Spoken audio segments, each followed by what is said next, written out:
Tenga usted muy buen día, bienvenido a su segmento Gotitas de Miel. Mi nombre es Claudia Méndez Ruiz y es un verdadero gusto darle la bienvenida. Este tiempo lo dedicaremos, si usted nos ha seguido en semanas anteriores, a darle continuidad a un tema que, como bien dijimos al principio, ha establecido una polémica grande.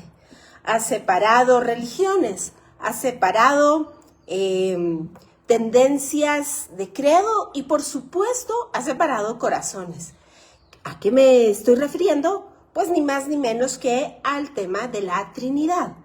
Y es que es importante entender que este es el tema porque es el fundamento bíblico de nuestra fe, pero debemos abordarlo efectivamente con respeto y sobre todo teniendo mucho cuidado a la hora de hacer una exégesis, un ejercicio de interpretación, porque debemos tener en cuenta una serie de variantes que hacen la diferencia.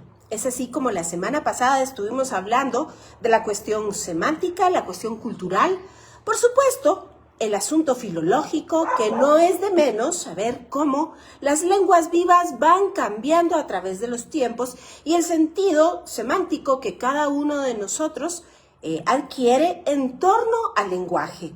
Así que déjeme recordarle que hemos hablado que la fuente del conflicto no es solo teológico, es una cuestión, por ende, semántico y filosófico. El choque ocurre cuando estamos intentando leer un concepto del siglo IV con la definición moderna, especialmente me refiero a la palabra persona, es decir, cuando damos el sentido semántico de la palabra persona de acuerdo a nuestro contexto del siglo XXI. Así que el día de hoy trataremos acerca de la resolución técnica de este dilema, esta aparente contradicción, pero que debemos abordarla, como les repito, de manera muy responsable, porque déjeme decirle que cuando desconocemos estos principios del lenguaje, tendemos a cometer errores que incluso se han dicho como cuestiones dogmáticas desde un púlpito, cayendo en terribles errores que nos tipifican desde el punto de vista y de los ojos de otros hermanos, los que algunos llaman los hermanos mayores, los judíos, como una religión idólatra. Y déjeme decirle que cuando no tenemos cuidado en el manejo de la lengua, podemos, sin caer en exageraciones, caer en tremendos y profundos errores. Así que acompáñeme usted a resolver técnicamente este problema de fondo. Debemos comenzar preguntándonos qué es entonces una persona, que es, como dijimos la semana pasada, el nudo lógico y que se transporta al plano teológico que planteamos cuando hablamos acerca de la evolución del lenguaje. Si usamos la definición moderna, la Trinidad, en efecto, sería prácticamente imposible. ¿Por qué razón? Porque si usted y yo nos vamos a los textos antiguos, allí se dice que la Trinidad son 3 personas en una. ¿Cómo solucionamos entonces el tremendo problema semántico de esta palabra? Así que veamos el ajuste de conceptos. El error de la definición moderna, persona. Hoy esto es sinónimo de individuo. Un individuo es entonces el centro de conciencia, un centro de conciencia separado en sí mismo, con su propia voluntad, con sus límites físicos, y si definimos a Dios como 3 individuos o 3 personas, el resultado es triteísmo, es decir, 3 dioses, lo cual es una completa aberración desde el punto de vista del monoteísmo bíblico. La solución técnica que se prestó en los concilios fue la hipostasis versus la cuestión de persona. ¿Qué quiere decir hipostasis? Hipo, la misma, tasis, sustancia. Es decir, tres individuos de la misma sustancia.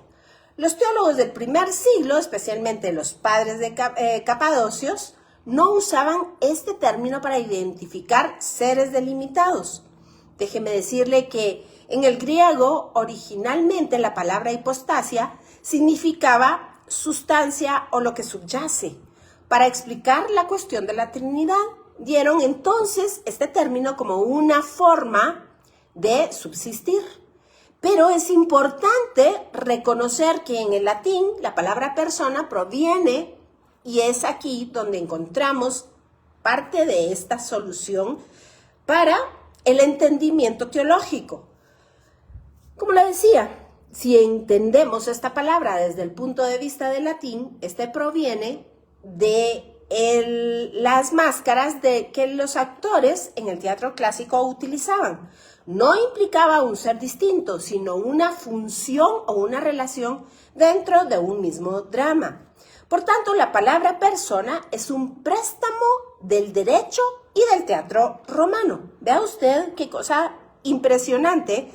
¿Cómo debemos entonces abordar, como le decía, con anticipación, con tanto respeto y cuidado, el ejercicio exegético de las escrituras?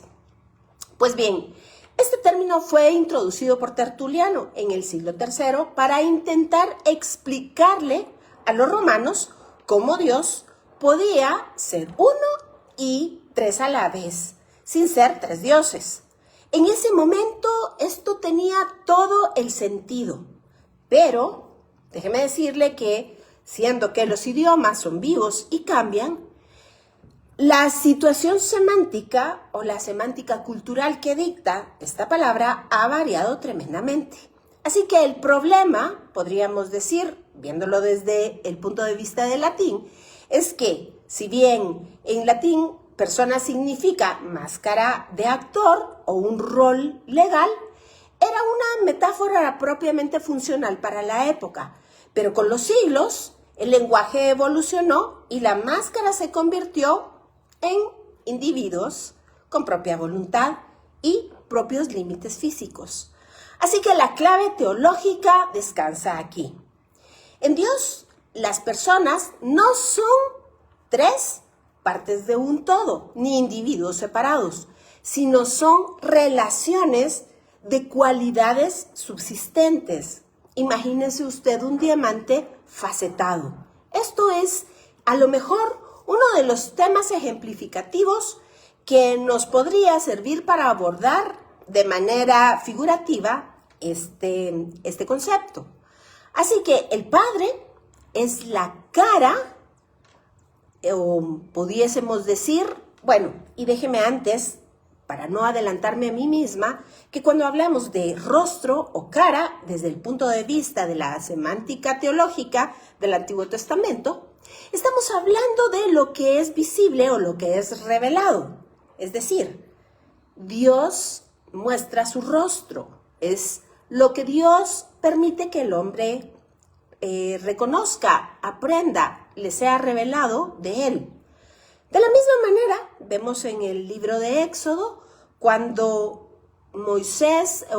Aarón subía de cara a la menorá, esto es cara con cara, y nos explica una situación propiamente dentro de un plano, pero además la revelación o lo que Aarón estaba viendo de la menorá.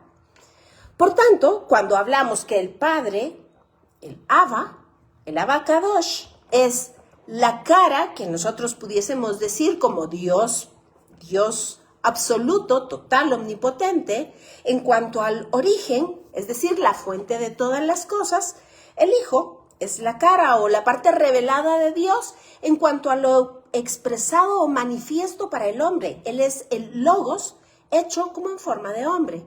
Y por supuesto, el Espíritu Santo, el Ruach HaKodesh, o el Espíritu de la Santidad, que, déjeme decirle que es la cara de Dios o la revelación de Dios en cuanto al amor, en cuanto al acto, la acción y la dirección dada a los hombres. No que son tres, por supuesto que no, sino ¿quién es Dios dentro de sí mismo en su dinamismo interno? Podríamos sustituir entonces de manera perfecta la palabra cara por faceta, como le decía, como la de un diamante. El fundamento rabínico de esto, es decir, basado o fundamentado en el hebreo antiguo del Antiguo Testamento, déjeme decirle que esto se podría traducir como las midot o las medidas. Y esto curiosamente obedece, como le repito, al pensamiento judío del Antiguo Testamento, que ofrece un puente para entender esto sin romper la unidad. Recuérdese usted que el tema fundamental del judaísmo está basado en el libro de Deuteronomio, capítulo 6, verso 4. Shema Israel, Adonai Eloheinu, Adonai Echad. Escucha, oh Israel, el Señor tu Dios, el Señor uno es. Así que los exégetas antiguos, los sabios de Israel, hablan de las midot, o los atributos o medidas de Dios, como Gesed, que es la misericordia, la Geburá o el juicio, y muchos otros más. Aunque Dios es uno, se manifiesta de formas que pudiesen parecer contradecir esta lógica humana, pero entendiendo que son sus cualidades o sus formas de actuar, sus formas de dirigir el mundo, entonces la comprensión es mucho más sencilla.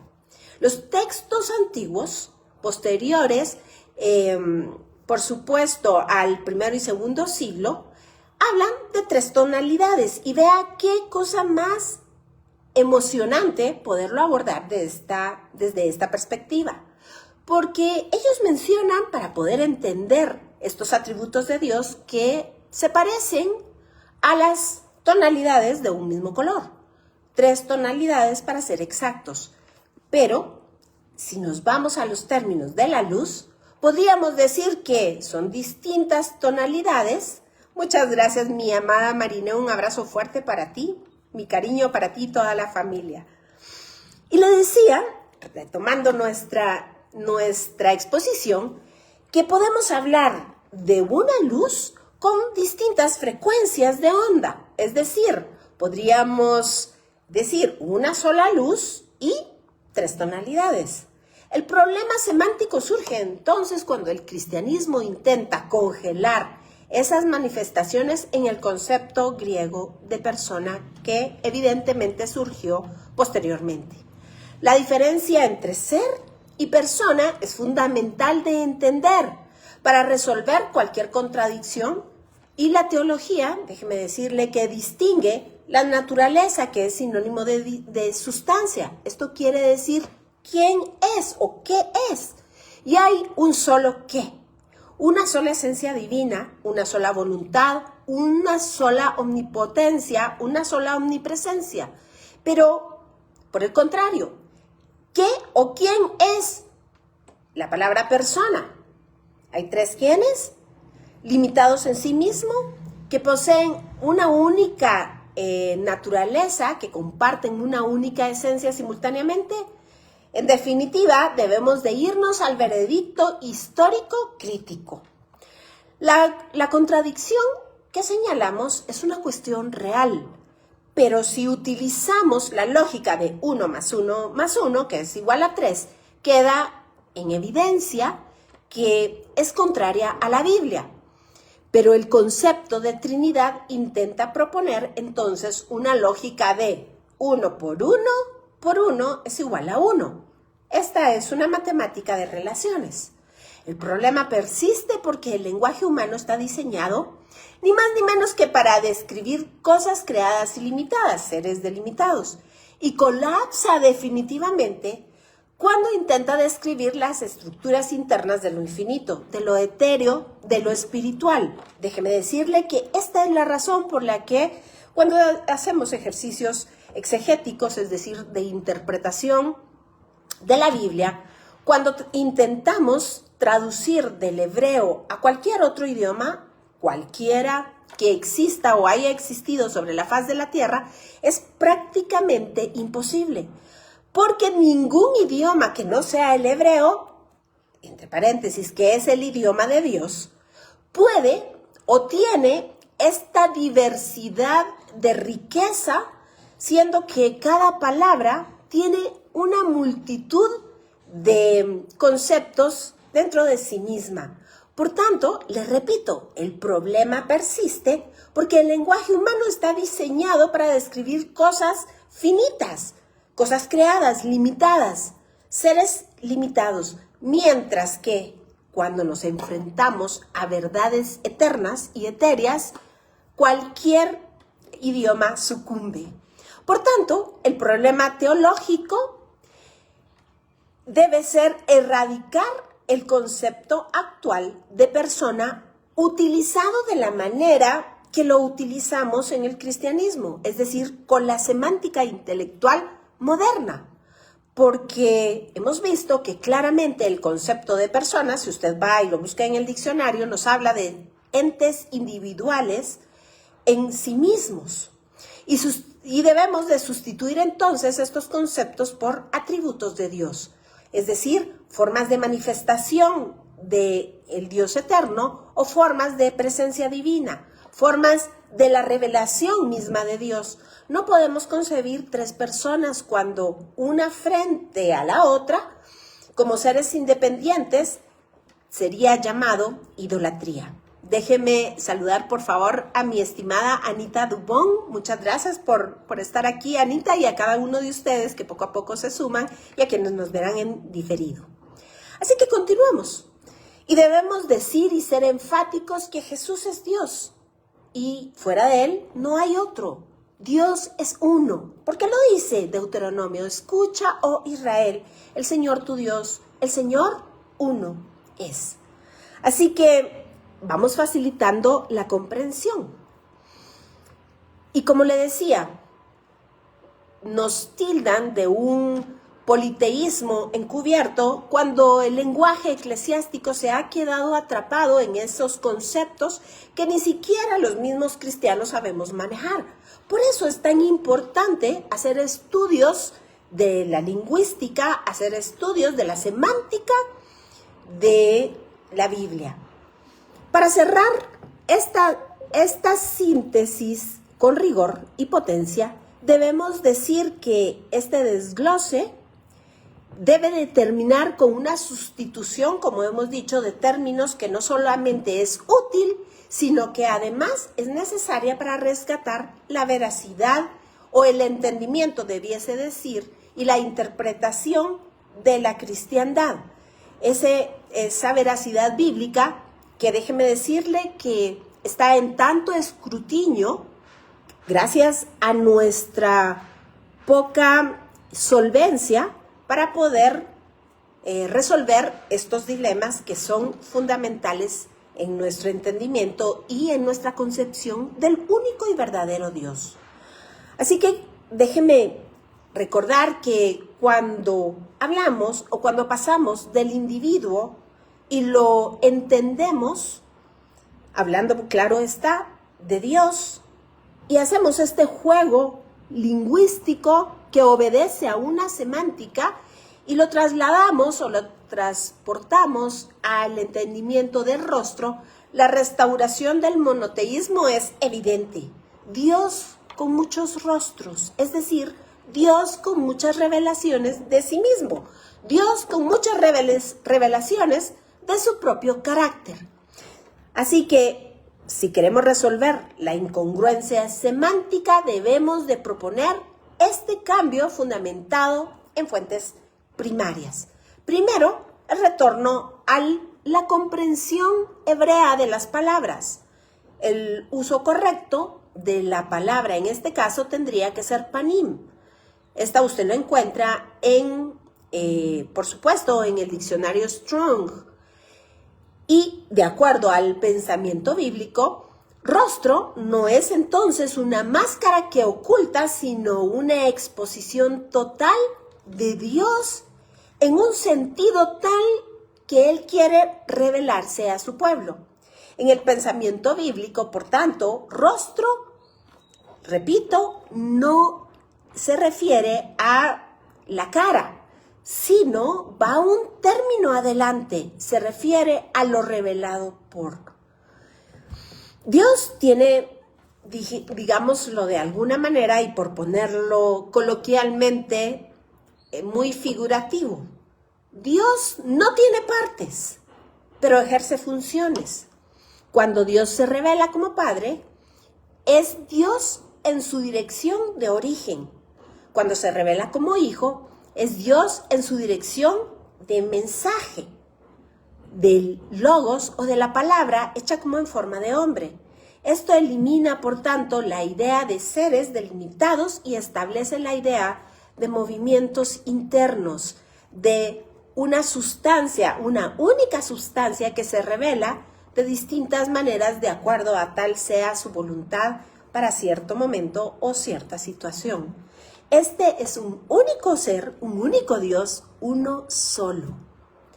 Como les repito, la analogía de la luz y el fundamento físico que nos habla de ello es un fundamento que incluso los rabinos utilizan en el estudio de las raíces de la lingüística y, déjeme decirle, de la tradición antigua. Se usa a menudo la luz para explicar la unidad. Si tienes el fuego, que es la fuente invisible, tienes también un rayo, que es la luz que viaja y se ve. Pero además existe el calor, que es propio e inherente a esta energía que se siente y transforma. Eso es, en un término muy figurativo, el Padre, el Hijo y el Espíritu Santo. El problema semántico entonces queda resuelto, porque nadie diría que el calor es una persona distinta al fuego, o todos reconocemos que el calor no es un rayo de luz, pero tampoco son tres, sino son distinciones de una única naturaleza, única, indivisible, que se manifiesta de tres formas distintas. Jesús dijo, por tanto, yo soy la luz del mundo, porque como Pablo bien lo explicó, en él habitan corporalmente la plenitud de la deidad, porque Jesús es Dios, el único Dios. El fundamento entonces histórico y rabínico de las dos autoridades. Déjeme aclarar. Históricamente, antes de que el dogma se helenizara, existía en el judaísmo del Segundo Templo la noción de las dos autoridades del cielo. Esta era una metáfora, claramente, para la palabra de Dios y el ángel del Señor. Aquel que se denomina en los Targumim como la Memra, o la palabra creativa de Dios, también conocido como el ángel. Pero es que aquí viene otro problema de semántica y de concepción teológica. Para nosotros los cristianos, un ángel es un ser alado, un ser espiritual, con coronita, muy alto, a lo mejor guapo, blanco, con alitas. Pero déjeme decirle que desde el tecnicismo hebreo, la semántica teológica de esta palabra no quiere decir eso. Ángel es todo aquello que a Dios le sirve como emisario, como mensajero. Por tanto, sus ungidos son ángeles, por eso la carta a los hebreos dice, aquel que hace a sus ángeles llamas de fuego. ¿Ve usted? Pues sí, efectivamente. Este es un término muy amplio que habla del mensaje de Dios transportado por medio, repito, de un medio. Así que los sabios no veían esto como dos dioses, para nada, sino como la interfaz entre el infinito y el mundo creado. Usted y yo podemos entonces darnos cuenta que estamos diciendo exactamente lo mismo, pero nosotros del lado de este lado del charco, en el occidente, utilizamos el lenguaje de manera errónea, porque creemos que cualquier lenguaje es par uno a uno con el hebreo, cosa que, déjeme decirle, empieza cimentando un terrible error teológico. Así que vamos hasta acá y el tiempo casi se nos ha acabado, pero tenemos mucho que decir alrededor de esta exposición acerca de la Trinidad. Déjenme además, por favor, hablar hoy acerca de la Memra. Si le preguntáramos nosotros a un sabio judío de la época del Segundo Templo, contemporáneo por supuesto a Jesús, él no entendería el concepto jamás de Dios en tres personas, pero sí entendería la manifestación de la Memra. La Memra es, como le repito, de acuerdo a los Targumim, es la palabra creadora, que luego nos explica que tomó forma. Vea usted cómo ellos están diciendo exactamente lo mismo que nosotros, solo que a ellos no se les ha revelado el nombre, que es sobre todo nombre, el nombre de Yehoshua HaMashiach, Jesús nuestro Dios. Por misericordia, a nosotros sí. Así que esa palabra creadora es la que lo hizo todo. Esa es la palabra que está descrita en el capítulo 1 del libro de Génesis, y dijo Dios. Esa es la palabra que se apareció a los profetas. Esa es la palabra que Juan describe en el capítulo 1 de su evangelio, el logos, en término griego, pero que bien debiésemos regresar al fundamento de nuestra fe, la memra, la palabra creadora, que hasta el día de hoy sigue actuando y es la que sostiene todas las cosas. Vea usted lo que dice la carta a los Hebreos, con la palabra de su poder. La Shejina es entonces la presencia que habitaba en el tabernáculo. Es Dios mismo, claro está, pero en su aspecto de cercanía. Y déjeme decirle que en nada contradice entonces a nuestros conceptos del Nuevo Testamento. El problema, cuando nosotros usamos persona, insisto, para nuestra semántica intelectual arraigada en el siglo XXI, es que nos habla de un individuo separado, pero la Biblia en el pensamiento original hebreo habla de rostros. Vamos a ver, pongamos entonces otro ejemplo. Y hablamos del agua. Hablemos que el Padre es, por tanto, el manantial, pero el arroyo que fluye es el Hijo, y el agua que calma la sed es el Espíritu. Tres momentos, una misma agua, tres rostros, un solo Dios. Al usar estas instancias, estas palabras que a lo mejor estamos entrando hoy en el conocimiento de ellas y las podemos adoptar dentro de nuestro conocimiento en el estudio de la palabra, palabras tales como rostro, modos de relación, formas de ejecutar, formas de revelarse, nos vuelve coherente el monoteísmo radical de la palabra, sin ningún problema teológico que nos separe. El Padre es, por tanto, un solo Dios, es invisible, como lo dice la palabra, y claro, es la fuente de todas las cosas. El Hijo es Dios dándose a conocer, tomó forma como de hombre, su rostro es entonces visible para venir a morir y ser el Corban Pesaj, es decir, el cuerpo del sacrificio, para morir en una cruz. Pero el Espíritu es Dios mismo actuando en nosotros, haciendo morada, tomando su lugar en el trono de nuestro corazón. Su presencia es viva, es eficaz, es real. Pero todo se ha arreglado cuando quitamos de en medio esta palabrita, persona, que se acuñó allá en el Concilio de Nicea, por supuesto con otra cosmología teológica y por supuesto con otra semántica intelectual. Esta es una confusión que se ha llevado de generación en generación y que, déjeme decirle que difícilmente nos la explican desde su fundamento filológico, lingüístico, cultural, teológico y por supuesto desde la inspiración del Espíritu Santo. Dios es único y se manifiesta en tres formas perfectas, claro está. Que si arriba en el cielo o que si abajo en la tierra. Pues para resolver esto debemos acudir a conceptos que la exégesis bíblica nos explica. Y el pensamiento rabínico antiguo no se queda atrás. Esto lo conoce el pensamiento de los antiguos como ubicuidad de la manifestación. Se oye muy complejo, pero lo hemos visto a lo largo de todo el Antiguo Testamento. No se trata de seres distintos, se trata de una misma identidad operando en dos planos simultáneamente. El Padre y el Hijo, siendo Dios mismo, ejecutan acciones distintas, porque acuérdese usted que la palabra dice que Dios lo llena todo en todo. Así que ningún problema tiene Dios en permanecer allá en su trono y estar acá con nosotros y el Espíritu morando en cada corazón. Pero el día de hoy se nos ha acabado el tiempo. Déjeme decirle que la semana entrante lo espero con el tema del Antiguo Testamento y el misterio de Sodoma para entender cómo esta ubicuidad se manifiesta desde el Antiguo Testamento y se hace evidente en el Nuevo.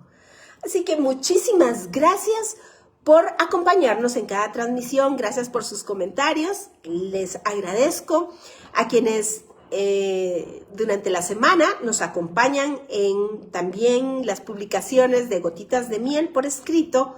Muchísimas gracias por compartir, por comentar. Es muy importante saber de ustedes y nos ayudan a que la palabra de Dios corra cada vez que usted da un like, cada vez que usted comenta. Es muy bienvenido porque el Facebook lo registra y entonces nos permite reproducirlo muchas más veces. Que el Señor le bendiga, que el Señor le guarde, que el Señor le haga resplandecer su rostro sobre usted y ponga paz. Y por supuesto, yo lo espero aquí la próxima semana, misma hora, mismo canal, solamente en Vea Canal. Nos vemos a la próxima.